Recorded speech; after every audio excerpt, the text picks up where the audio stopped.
do, YouTube? Insight to Insight, back with another. So, I've just been thinking a lot. Well, this is kind of just going to be a little rant about me and about what I've been doing lately with my life.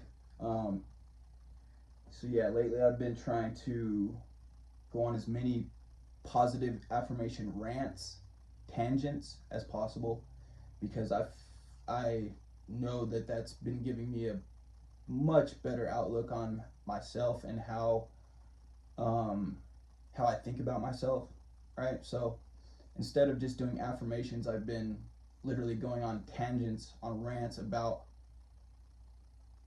said affirmations. So instead of saying I am powerful, I go on little rants talking about, bro, I'm so powerful that I just, like I give examples, I go into detail, and I literally go on little rants, tangent rants. And I feel like this is just so good for my mental health, because all that's doing is affirming to my, all that's doing is really drilling it into my subconscious that I am powerful and that I am worthy and that I am strong. So, and deserving. Because subconscious responds mostly to repetition.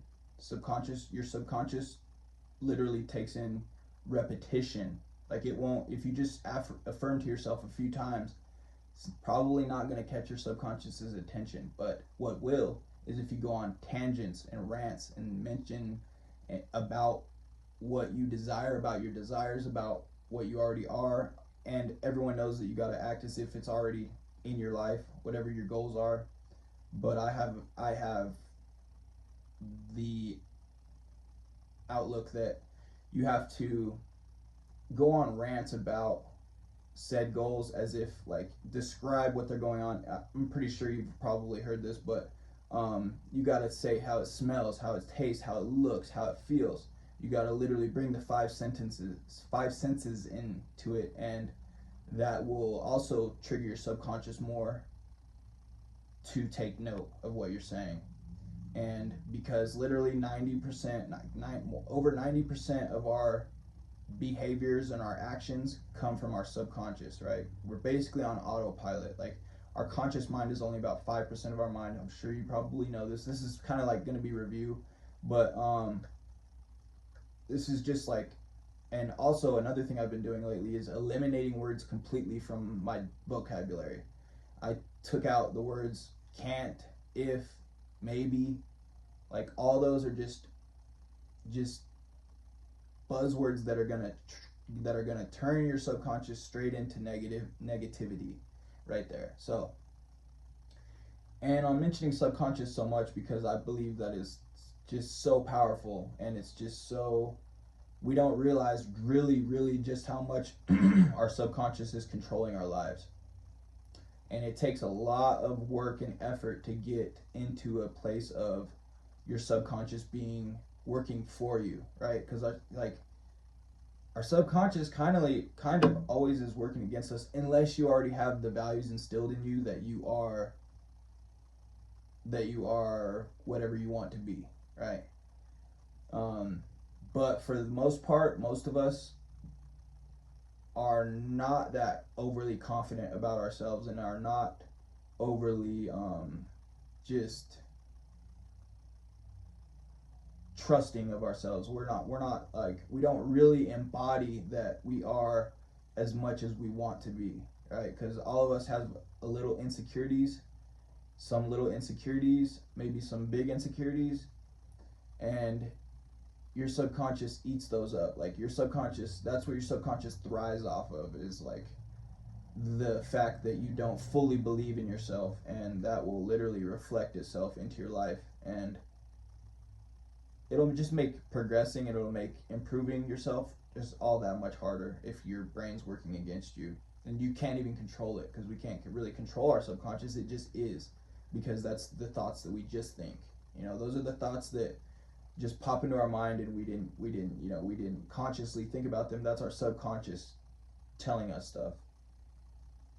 And yeah, it's just basically how you just feel, your gut feeling. Like, your heart has a lot to do with your subconscious, and the fact that it just is. Your subconscious just is. But you can change that because our brain has neuroplasticity properties, and we can literally morph our brain into whatever we want it to think. And we can build back neural pathways. We can repair our neural pathways can get repaired in our brains. So you're not unless you're just so far gone that shit's not an option. But like for the most part, most people can get snap back into something. People go into little seasons of kind of mental decline, and it goes up and down. Our brain is a crazy thing, and our brain's a crazy subject, and I'm very fascinated with the human brain and how it works, and I want to learn more about it. But yeah, basically I made this video just to maybe spread awareness and just to maybe make you think about the content of your vocabulary, and if you should be not saying certain words, like negative words, just basic surface level stuff. I'm just basically just trying to make you reflect, and encouraging going on positive affirmation rants because that's been my newest thing lately, and I love it. And I literally feel so good about myself when I'm done, because like I embody them, and I just like am so grateful for everything. And I'm so grateful to even have this YouTube channel. I'm so grateful for my health. I'm so grateful for the wealth that's coming in. And never say that, like when you see something you want to buy, never be like, oh, I'm too broke for that. That's the wrong move. Big mistake, because your brain literally will, or your what will start happening if you say I'm broke, I can't afford that. It'll start, your life will start showing you more of that, and you will be more broke and get more broke results if you say you're broke. So another thing you could say instead of I'm broke is I don't have the funds for that right now, or like oh yeah, the don't even say that. That was even a bad one. Just be like, I'm totally gonna get that soon. Like you just gotta make it be known that you are going to have the funds very soon, without saying that you don't have the funds, right? That's basically what I was trying to get at here. It's kind of hard to explain, but yeah. So just be very conscious and be very aware of what words you say, because words are like swords. They can literally cause life and death. And it says that in the Bible. I'm not sure exactly. I was paraphrasing, but yeah, it's something along those lines. Like the power of the tongue or whatever can give life and take life away. It's basically what it says in the Bible. So, and yeah, so yeah, just something to ponder for you guys. Have a good day. Insight, back with another.